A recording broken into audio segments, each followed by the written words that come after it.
네, 오늘 오후 예배에 오신 여러분을 주님의 이름으로 환영하고 축복합니다.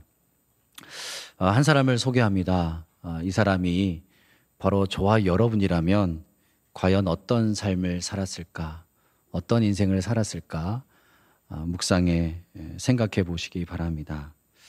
아버지는 한 명입니다. 근데 엄마는 네 명이죠. 그러다 보니 자동적으로 배다른 형제들이 10명이나 됩니다.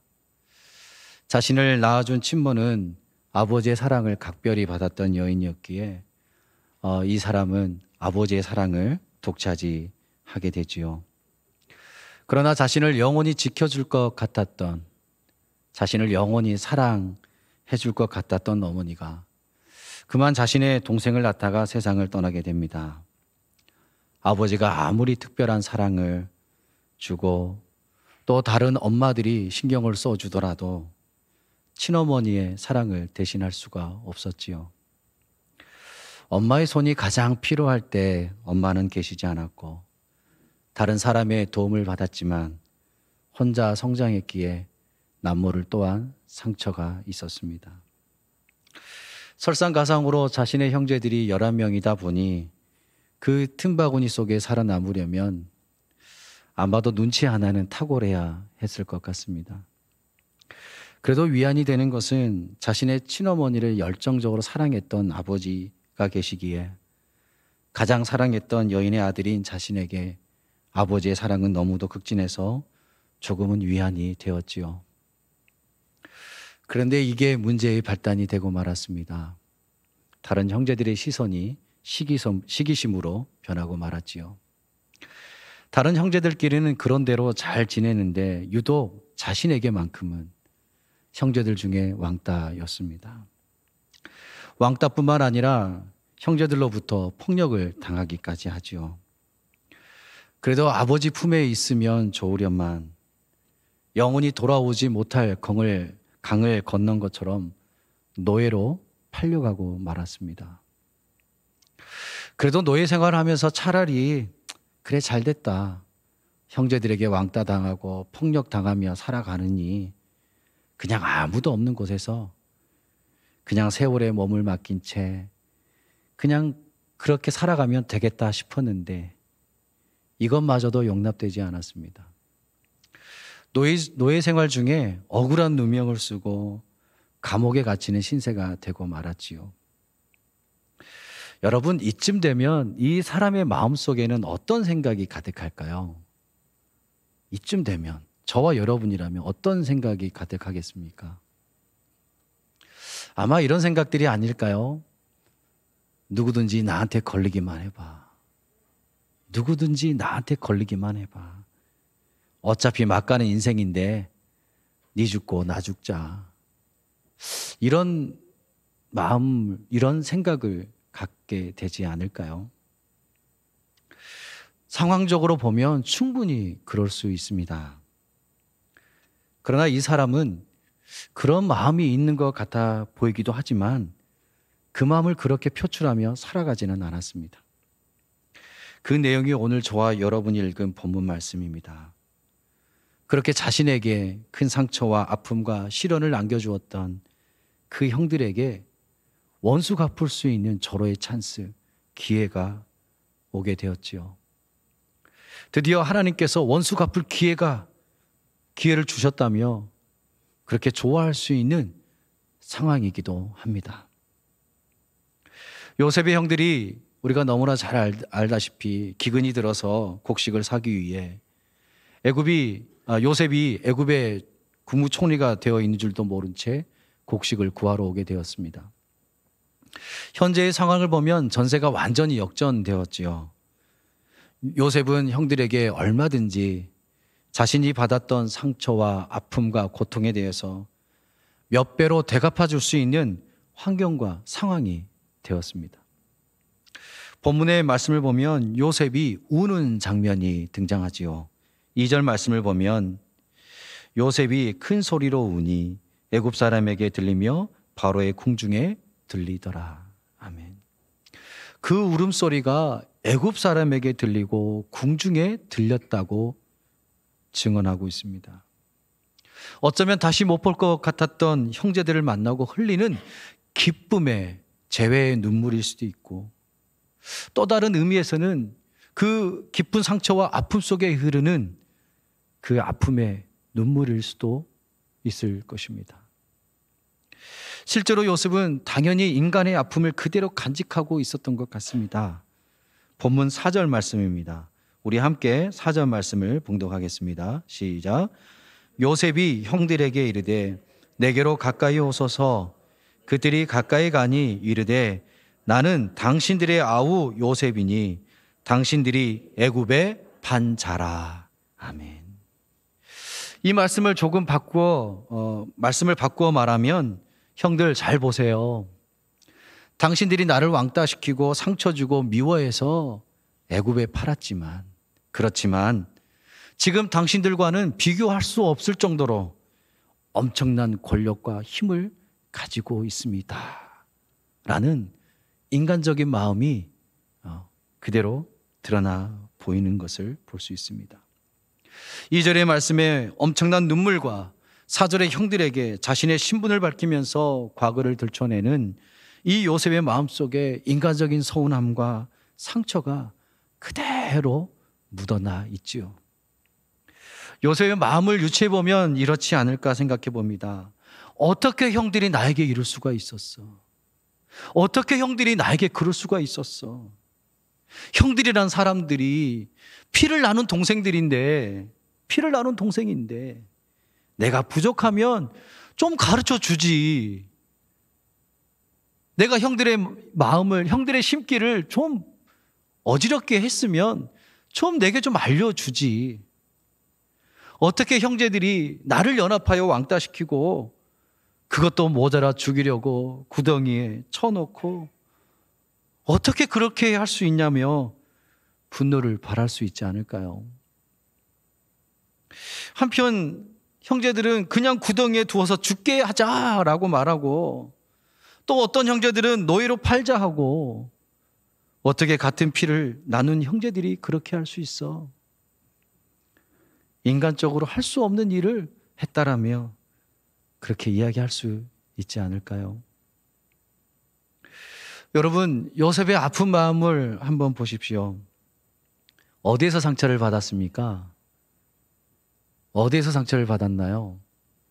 가장 가까운 사람에게서 받았지요. 가장 나를 잘 아는 사람에게서 상처를 받았습니다. 저 사람이라면 나를 이해해 줄 텐데 라는 사람들로부터 상처를 받았습니다. 같은 공동체에 속해 있었지만 그 공동체에서 요셉은 말할 수 없는 아픔과 상처를 받았습니다. 그러면서 어떻게 나한테 이럴 수 있느냐며, 어떻게 나한테 그렇게 할 수 있느냐며 대성통곡의 눈물과 당신들이 애굽의 판자라고 말하고 있는 것이죠. 사랑하는 성도 여러분, 저와 여러분도 어떻게 나한테 그럴 수 있느냐며 라고 말하고 싶을 때가 한두 번이 아니지 않습니까? 요셉처럼 어떻게 나한테 그럴 수 있느냐며 이런 상황을 만날 때가 한두 번이 아니지 않습니까? 어떻게 나에게 이렇게 할 수가 있어? 내가 뭘 그렇게 잘못을 했다고? 내가 뭘 그렇게 서운하게 했다고? 내가 뭘 그렇게 나쁜 사람이었느냐고 반문할 때가 참 많지 않습니까? 잘해보려고 했는데, 어떻게든 문제를 해결해 보려고 했는데, 어떻게든 극복해 보려고 했는데 뭐 그렇게 내가 잘못을 했던가? 서로에게 말로서 상처를 주고 행동으로 아픔을 주고 관계의 단절로 인해서 오해와 눈물과 뒤돌아섬을 저와 여러분이 수없이 경험하지 않았습니까? 그 아픔을 가만히 보십시오. 멀리서 오지 않았습니다. 요셉처럼 나를 가장 가까이서 보는 사람, 나를 제일 잘 안다고 하는 사람한테서 아픔이 올 수 있다는 것을 말씀을 통해 알 수 있습니다. 어떻게 내 가족이 그럴 수가 있어? 어떻게 내 친구가 나에게 이럴 수가 있어? 어떻게 수십 년 동안 충성했던 내 직장이 어떻게 이럴 수가 있어? 내가 얼마나 충성하며 가정보다 내 건강보다 최선을 다했는데 어떻게 이럴 수가 있느냐며, 어떻게 내 사업 파트너가, 내 동료가 이렇게 할 수 있느냐며, 어떻게 내 교회 성도들이, 어떻게 교회 직분자들이 이렇게 할 수 있느냐며, 어떻게라는 수식어를 달고 그 어떻게라는 그 수식어가 들어갈 아픔이 너무나도 많이 존재함을 우리는 인식하며 살아가고 있지 않습니까?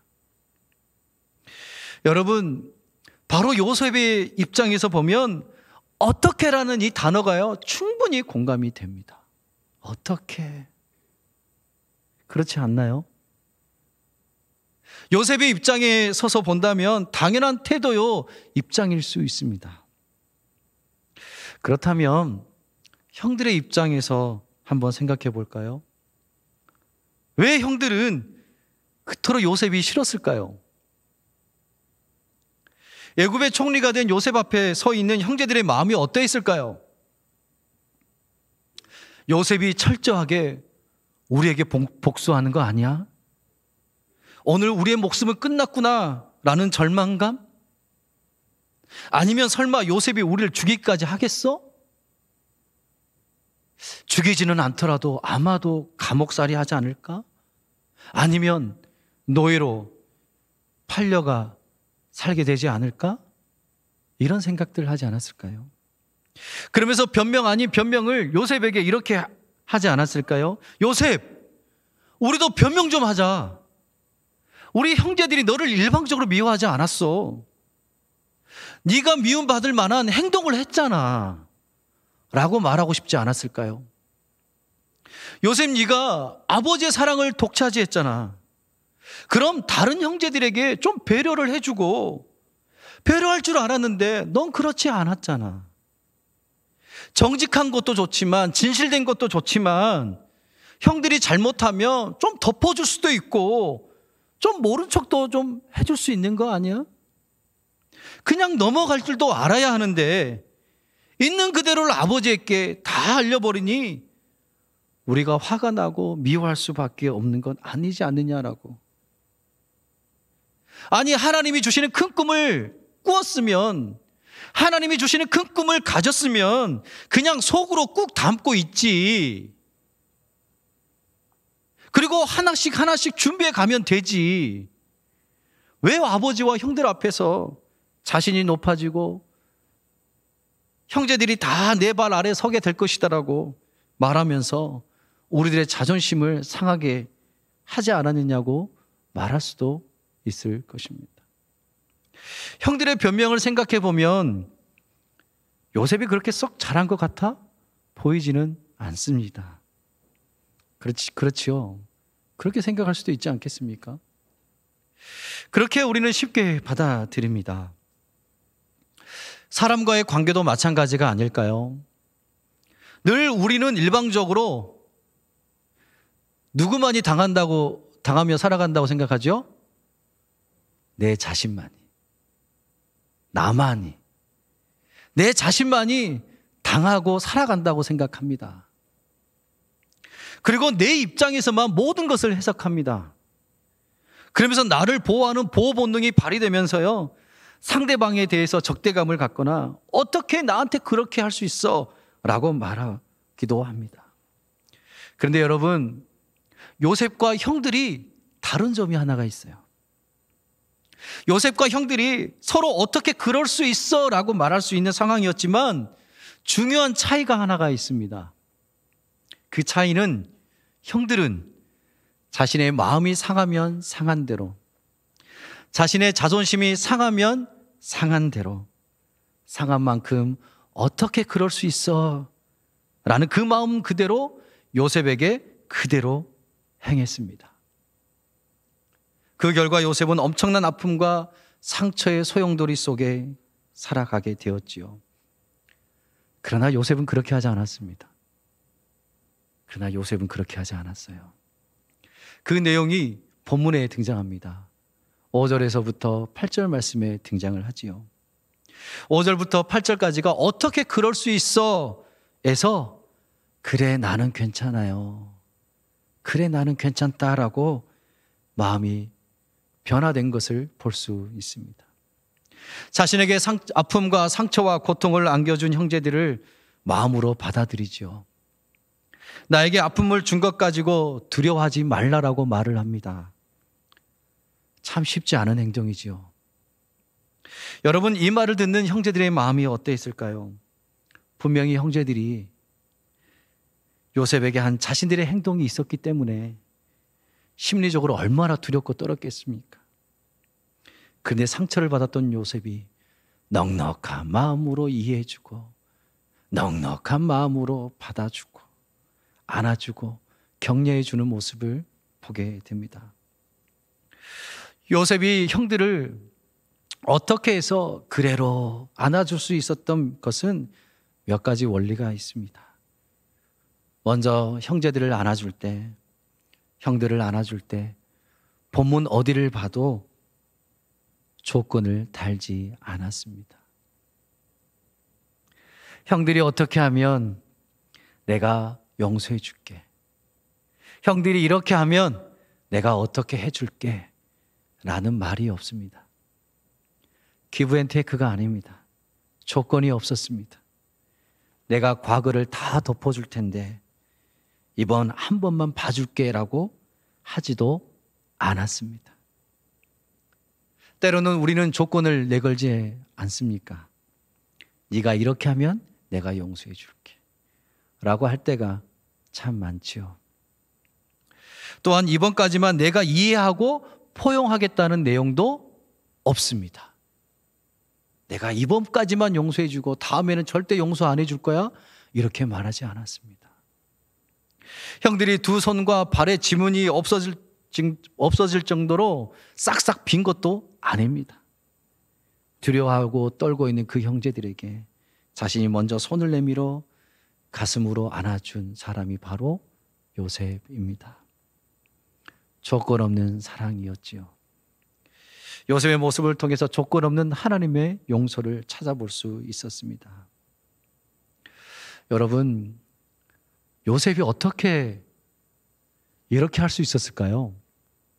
요셉이 어떻게 해서 이렇게 할 수 있었을까요? 요셉에게는 하나님의 은혜를 깊이 아는 요셉이기 때문에 그렇습니다. 하나님의 은혜를 알기에, 하나님의 도우심을 알기에, 하나님의 사랑을 알기에 그랬습니다. 하나님의 은혜가 우리들 심령 속에 가득하면 모든 문제들이, 모든 갈등들이 덮어지고 이해되고 용서가 되는 것이지요. 자신이 비록 모진 고통과 아픔과 상처를 겪었지만 하나님의 은혜가 너무 크기에 그 아픔을 덮고도 남음이 있기에 그 과정을 통해서 지금의 자신이 있다라는 그 은혜에 대한 확신 속에 서 있었기에 요셉은 하나님의 마음으로 형제들을 품어 안을 수 있었습니다. 이것이 우리들이 가져야 할, 우리들이 지녀야 할 자세요, 마음입니다. 그러기에 하나님의 은혜를 깊이 묵상하십시오. 나에게 베풀어 주신 그 은혜, 그 사랑을 생각해 보십시오. 억울한 일 참 많지요. 그럴 때 십자가 앞에, 주님 앞에 나와서 하나님의 은혜를 깊이 묵상하면서 기도해 보십시오. 그 사랑을 기억하다 보면, 그 사랑을 묵상하다 보면, 그래, 그래서 가족을 용서하고, 그래, 그래서 성도를 용서하고, 그래, 그래서 교회를 용서하는 그런 은혜의 사람들이 될 수 있는 것입니다. 하나님의 은혜를 사모하십시다. 하나님께서 값없이 베풀어 주신 그 구원하심, 그 희생하심을 바라보십시다. 그 사랑의 모든 미움과 원망과 상처를 들이십시오. 그러면 그 사랑의 하나님께서 요셉과 같은 동일한 은혜를 베풀어 주십니다. 우리 주님은 제자들의 배신에도 어떻게 나한테 그럴 수가 있니? 말씀하지 않았습니다. 우리 주님은 수많은 사람들의 조롱과 멸시와 천대에도 너희들이 어떻게 나한테 그럴 수가 있어? 라고 말씀하지 않았습니다. 우리 주님께서는 죄책감과 상처와 그 상실감에 젖어 있는 제자들을 오히려 찾아가셔서 내 양을 먹이라며 어떻게 해서 그대로의 모습을 몸소 보여주셨습니다. 여러분, 어떻게 나한테 그렇게 말할 수 있지만 그래도 그래 내가 품어 안아야지 라고 행동할 수 있기를 원합니다. 그렇게 할 수 있는 것은 내 의지로 될 수 없지요. 내 인격으로는 도저히 불가능합니다. 왜냐하면 나의 인격은 파탄난 사람이기에 하나님이 도와주셔야 합니다. 하나님의 은혜로 가능합니다. 하나님의 사랑으로 가능합니다. 하나님의 사랑과 은혜가 내 안에 가득 넘쳐 흘러야 합니다. 성령의 충만하심이 내 안에 가득 흘러 넘쳐야 합니다. 인격이 파탄한 나를 위해 하나님께서 큰 은혜를 베풀어 주셔서 예수 믿게 하셨고, 예수 믿는 믿음 안에 자라게 하셨고, 나의 모든 파탄난 인격을, 성품을 주님께서 친히 십자가에 감싸 안아 주셨기에, 주님께서 친히 십자가에서 나를 품어 주셨기에 오늘 지금 이 자리에서 하나님을 찬양하고 주님을 바라볼 수 있게 되었습니다. 이것이 하나님의 귀한 사랑이요 은혜인 것이지요. 말씀을 마치겠습니다. 전 크리스천 치유 상담원 원장님이셨던 정태기 박사님이 외국 학자의 말을 인용해서 이런 말씀을 하신 적이 있습니다. 제가 잠시 소개하겠습니다. 인간이 상처와 아픔을 받으면 하루에 600회 정도 우리 자율신경 계통을 계속해서 자극한다고 합니다. 그 상처와 아픔이 계속해서 우리 생각 속에 떠오르게 되고, 자기에게 일어나는 모든 일은 상처와 아픔을 준 그 사람과 사건 때문에 되었다고 해석하고 증오와 원망을 계속해서 쌓아가게 된다고 합니다. 그리고 그 상처는 모든 관계를 파괴한다고 하지요. 다른 사람과의 관계, 하나님과의 관계, 자기 자신과의 관계를 다 병들게 만든다고 합니다. 그래서 왜곡된 인생을 살아가게 된다며 뭐든지 오해하게 된다고 말합니다. 그래서 결국 자신만 죽는 것이 아니라 자기 가족들, 그리고 그가 속한 공동체도 함께 죽게 되는 것을 본다라고 말씀하셨습니다. 사랑하는 성도 여러분, 말씀의 요새만큼은 아니지만 정도의 차이는 다들 있겠지만 저와 여러분은 늘 우리 삶의 관계 속에서 어떻게 나한테 그럴 수 있어? 라는 일들이 참 많이 발생할 것입니다. 어떻게 나한테 그렇게 할 수 있어? 라는 일들이 내 주변에서 일어날 것이고요. 또 당장 이 예배를 마치고 교회 문을 나가면 어떤 이런 일들이 일어날 수도 있습니다. 그럴 때 그래라고 할 수 있는 은혜의 능력이 내 삶을 주관할 수 있기를 원합니다. 그래서 어떻게 해서 머물러 있지 마시고 그래로의 삶까지 나아가시기 바랍니다. 하나님의 은혜를 아는 요셉은 어떻게 해서 그래로의 삶의 방향 전환을 했습니다. 그래로 방향 전환을 할 때 구원의 은혜, 회복의 은혜가 요셉에게 임했음을 요셉이 고백하고 있지요. 그 은혜와 고백이 이제 저와 여러분이 써내려가는 인생의 주인공들이 다 되시기를 주님의 이름으로 축원드립니다. 기도드리시겠습니다. 하나님 아버지, 삶이라는 테두리 속에서 아파하지 말아야 할 관계 속에 참 아플 때도 상실감에 빠질 때도 참 많습니다. 이해를 못해서 아프고 오해를 해서 속상하고 마음의 대화가 이루어지지 않아 눈물을 흘릴 때도 참 많이 있습니다. 주님이 저희들에게 먼저 손 내미신 것처럼 우리도 먼저 손 내미는 성도가 되게 해 주십시오. 그래서 어떻게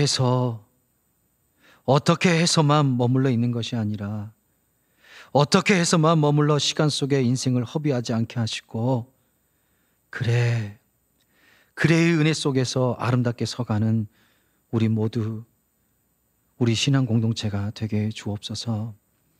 날마다 하나님의 은혜 속에 있음을 깊이 깨달아 주님 안에서 승리하는 우리 모두가 될 수 있도록 우리의 생각과 마음밭을 축복해 주옵소서. 예수 그리스도의 이름으로 기도하옵나이다. 아멘. 찬송가 387